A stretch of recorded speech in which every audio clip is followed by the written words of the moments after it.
prometido. Educación, paro, salarios, tarifas, inflación, pérdida del poder adquisitivo del salario. Y quiero aclarar, antes de darle la bienvenida a los que sí han cumplido y están aquí con nosotros, que la diputada Gisela Scaglia, que es diputada nacional por el PRO, integra la Comisión de Educación, finalmente no está con nosotros. Nos avisó hace unos minutos nada más que sigue atrapada en el Congreso de la Nación, en una reunión de bloque, en fin, no sé. La verdad que había confirmado muchas veces que iba a estar acá, pidió por favor que el debate se haga a partir de 22:30, porque ella no llegaba antes. Finalmente quiero agradecer a mis invitados que sí cumplieron: Roberto Baradel, titular de SUTEBA, buenas noches, y Silvina Birtz, que es secretaria de Ciencia, Tecnología y Política Educativa de La Matanza, además de investigadora, especialista en educación y todo lo que ya sabemos. Gracias por venir a los dos. Roberto, a ver, alto acatamiento del paro. Alto acatamiento del paro. Yo creo que el gobierno tiene que mirar eso porque es una... Primero fue convocado por todos los sindicatos docentes nacionales en todas las modalidades del nivel universitario al nivel inicial, y que hay tres cuestiones que son claras. Primero, que cumplan con los acuerdos paritarios que no están cumpliendo, porque esto...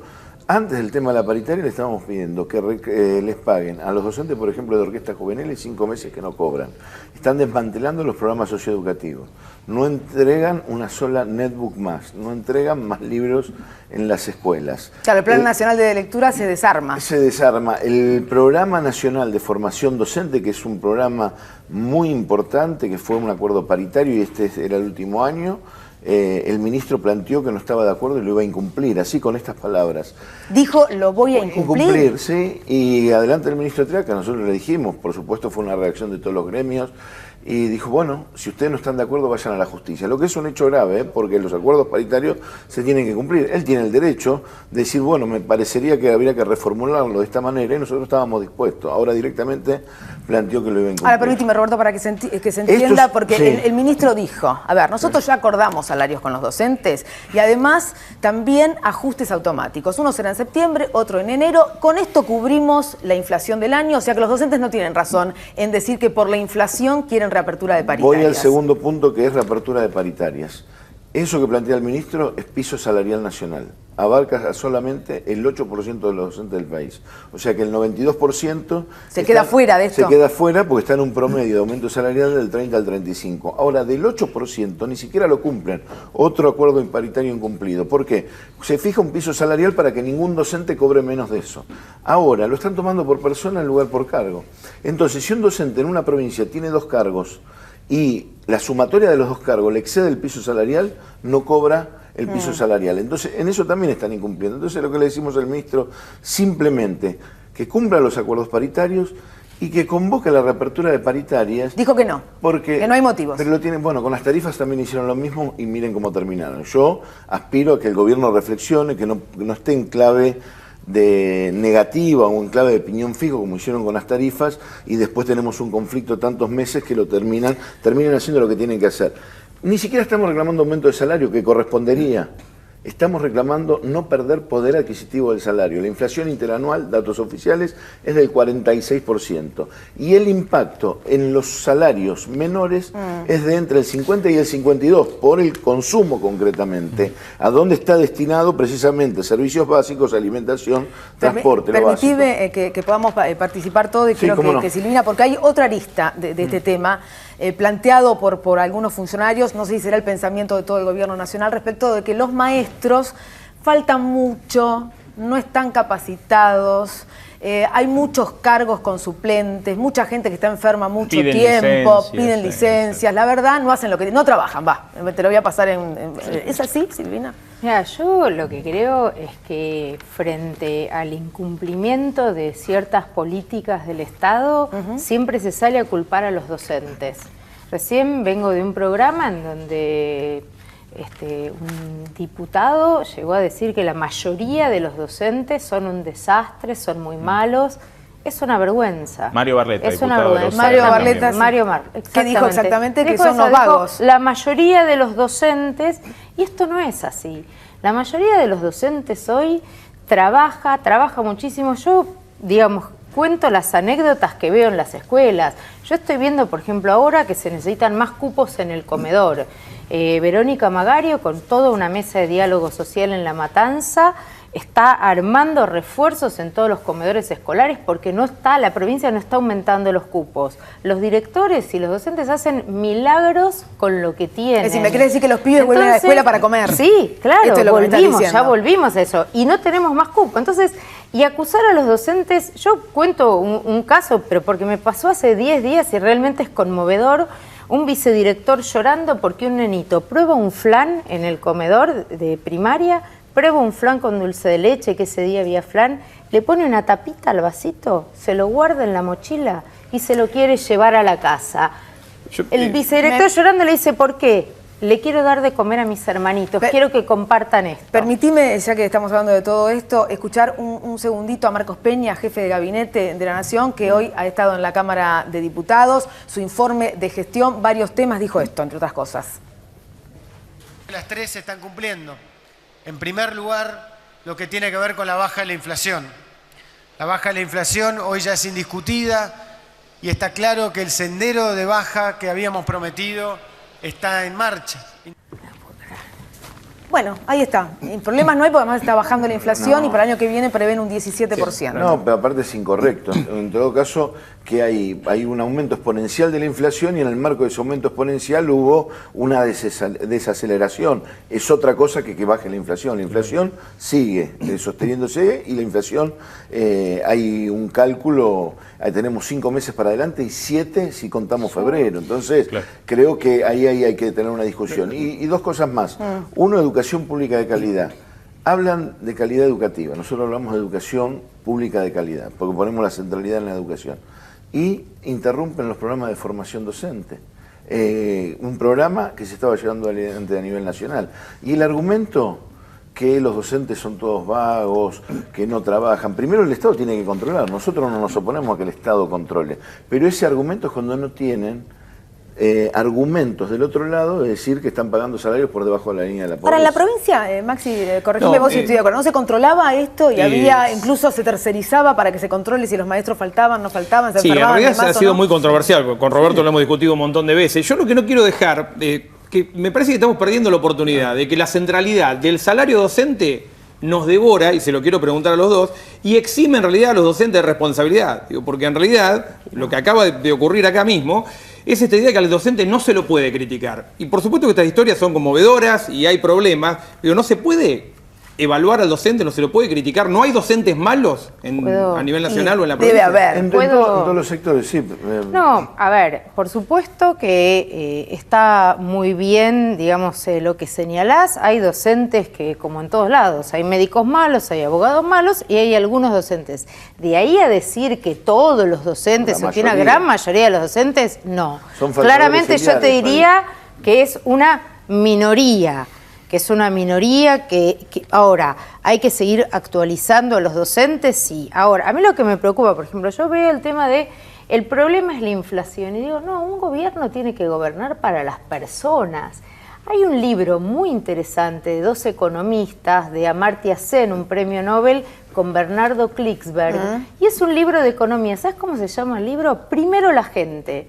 Porque en realidad lo que importa es que la gente pero ahí esté bien en que hablar, una sociedad. yo le decía, el programa es una cuestión ideológica. Parece, ¿no? Que es una cuestión ideológica. Sí, bueno. No, no es ideológico. Es ideológico, si te interesa o no la gente. Sí, obvio, claro. En ese sentido, Pero, obviamente, claro. Mi nena va a la escuela pública, tengo 4, ¿no? La más chiquita va... La más chiquita 3 años, jardín de infantes. Sí. Yo no quiero que la maestra de mi hija vaya a trabajar enferma y que a mi hija trabaja en el jardín con la maestra enferma. Lo que quiero, en todo caso, que la maestra tenga la posibilidad de faltar con la licencia y que el Estado le brinde un reemplazante. Ahora, si hay abusos, en esto es lo lógico, a no ser que quieran suprimir las licencias por enfermedad o en el caso de los docentes, que son el 80%, las licencias por maternidad. Ahora, lo lógico es que el Estado, si hay abusos, que controle. Roberto, se tercerizó, como decías vos, en la provincia de Buenos Aires y no terminan controlando absolutamente nada y maltratan a los docentes. Que resuelvan eso es responsabilidad del Estado. Roberto, nosotros estamos de acuerdo. En concreto, para saber por qué se pide una reapertura de paritarias, ¿cuánto se perdió de poder adquisitivo desde el último entre el 12 y el hasta 15%. con el tema de la inflación. Hasta ahora, hasta el momento, sí, digamos. no, hasta el ¿Pero momento, para ese 8% de los docentes o para el conjunto? Para el decís? conjunto, por eso. Para que quede claro, digo. Pero el ministro Bullrich no se puede desligar de la educación. No pueden decir, como decían en la década del 90, es problema de las provincias. Si están la mayoría de las provincias reclamando, tenemos que sentar en una mesa paritaria nacional para ver cuál es el camino que encontramos, ¿no? Pero para el gobierno resolver. hasta ahora, digo, la respuesta del gobierno es no. No va a haber reapertura ni va a haber diálogo. ¿Cómo continuó? Claro, ¿cómo sigue? Ponías de ejemplo el tarifazo. El tarifazo se resolvió en la justicia. Y en la movilización, porque antes de la justicia tuvieron que poner un 400% cuando el conjunto de la sociedad es un 400% de aumento, que también es Con una los barbaridad, ruidazos. con los ruidazos y con la movilización. Yo lo que aspiro es que el gobierno no tome la misma actitud y que comprenda que los trabajadores no tenemos por qué perder poder adquisitivo, porque además eso lo que va a significar es más chicos en los comedores escolares. Ahora, Roberto, ¿por qué se da ¿no? vuelta la ecuación histórica en Sí. la Argentina de inicio del ciclo lectivo conflictivo para proyectar justamente la paritaria y acá estamos terminando el año con este nivel de conflictividad? Digo, ¿por qué, ¿en qué se equivocaron los gremios docentes al cerrar los primeros acuerdos? No nos equivocamos. Nosotros planteamos el tema de la reapertura y como condicional a la reapertura. El que se está equivocando es el gobierno, que esgrimió como triunfo empezar las clases en tiempo y forma y después está incumpliendo lo que firmó con nosotros. Ese es el problema. Y no es verdad que sea la primera... Todas las administraciones cuando comenzaron generalmente no empiezan con medidas de fuerza. ¿Por qué? Porque tienen una propensión a poder resolver, es un tema que socialmente es muy impactante y tratan de resolverlo. Ahora, lamentablemente, en esta administración duró 6 meses, porque ahora están incumpliendo y están generando un conflicto que no debería ser, Roberto, no tiene razón de ser. Vos sabés que, claro, nosotros siempre decimos que vamos a hablar de educación y terminamos hablando de salarios, nada más, vos viste, Que es ¿no? una variable de Y es- calidad no hay- también, ¿eh? Sí. Hay que tenerlo en eso en cuenta, yo digo, ¿eh? a ver, los maestros como los policías, los médicos tienen que ganar muy bien en la Argentina, pero no pasa. Y reducimos, lamentablemente digo, yo quisiera discutir de todo, pero terminamos hablando solo de salarios, no porque no es importante, digo solo de salarios. Yo tengo un minuto para escuchar a Ken Robinson, es un pedagogo británico. Él habla de la necesidad de una revolución educativa, se lo dice a las potencias, estamos lejos de la situación de las potencias, pero así todos, miren qué mal están las potencias con la educación. ¿Lo escuchamos un minutito? And other things. So I have a big interest in education, and I think we all do. We have a huge vested interest in it, partly because it's education that's meant to take us into this future that we can't grasp. Now, I don't mean to say that being wrong is the same thing as being creative. What we do know is, if you're not prepared to be wrong, you'll never come up with anything original. If you're not prepared to be wrong. And by the time they get to be adults, most kids have lost that capacity. They have become frightened of being wrong. And we run our companies this, by the way. We stigmatize mistakes. I believe this passionately, that we don't grow into creativity, we grow out of it. Or rather, we get educated out of it. I believe our only hope for the future is to adopt a new conception of human ecology. One in which we start to reconstitute our conception of the richness of human capacity. Our education system has mined our minds in the way that we've strip mined the earth for a particular commodity. And for the future, it won't serve us. We have to rethink the fundamental principles on which we're educating our children. There was a wonderful quote by Jonas Salk, who said, if all the insects were to disappear from the earth, within 50 years, all life on earth would end. If all human beings disappeared from the earth, within 50 years, all forms of life would flourish. And he's right. Tremendo, ¿no? Es para seguir escuchándolo, pero plantean, Roberto, la necesidad de una revolución educativa. Sí. Nuestro sistema ya ha fracasado, no genera hombres para el nuevo mundo laboral. Seguimos dándole hombres y mujeres a una revolución industrial que ya pasó. Sí, yo creo que hay que debatir qué significa para nosotros, para nuestra sociedad, educación pública de calidad y qué es lo que queremos. Si queremos formar sujetos de derecho que se apropien del conocimiento necesario, que les permita transformar no solamente la superación individual, sino transformar la sociedad, o si queremos, en términos de sistema educativo, que las leyes de mercado ingresen al sistema educativo solamente para la empleabilidad de los grandes grupos económicos o de determinados grupos económicos. Entonces, ahí hay un debate. Nosotros queremos que los chicos... La escuela tiene que ser de excelencia, queremos un sistema educativo de calidad, público de calidad, que les permita a los chicos tener ese conocimiento, ingresar al mundo laboral, pero ingresar a una sociedad democrática, y una sociedad que pueda transformarse, porque si esto sigue de la manera que sigue, lamentablemente hay grandes sectores en el mundo de excluidos, se va a ver muchos más con estos programas y con esta filosofía con respecto al tema de la escuela. Silvina. Quiero decir una cosa. Primero, Ken Robinson, su último libro que se llama Escuelas Creativas, Así es. él elogia muchas pedagogías y muchas escuelas que funcionan bien, y de hecho en el libro elogia el programa Conectar Igualdad, en un libro que está publicado en 30 idiomas, y habla sobre varios proyectos que hemos hecho y te acá. Nombra. Me nombra, así Ahí que está, es verdad, vamos a contarlos, me te dedica nombra. un ratito de su libro, pero lo que a mí me parece en relación a lo que está señalando Roby, que es muy importante marcar, es que no hay calidad sin inclusión ni inclusión sin calidad. Ahora, Argentina ha hecho avances que hoy lamentablemente no se quieren reconocer. Por ejemplo, tenemos la tasa más alta de escolarización secundaria en América Latina. Se han incluido chicos en jardín de infantes. Y respecto de la calidad, por ejemplo, la Ciudad de Buenos Aires, gobernada por el PRO desde hace mucho tiempo, no tiene una mejor calidad que todo el país. Y tiene, según las pruebas PISA, tan miradas, tan polémicas, tan polémicas, pero tan miradas, según las pruebas PISA, la Ciudad de Buenos Aires es la región más desigual de toda América Latina, donde los chicos pobres aprenden menos. Entonces, no es un dato menor, porque Otro para tema que es haya el meritocracia, tema de las pruebas estandarizadas. claro, Sí, pero claro. para que haya meritocracia, Polémicas, por eso dije eso. claro. Shanghái, ¿por qué no ponen China? Y no miden el tema de la educación en China. Claro, Es Shanghái. Shanghái no es China, con la es Argentina. una ciudad. Shanghái es una ciudad. La Argentina es un país.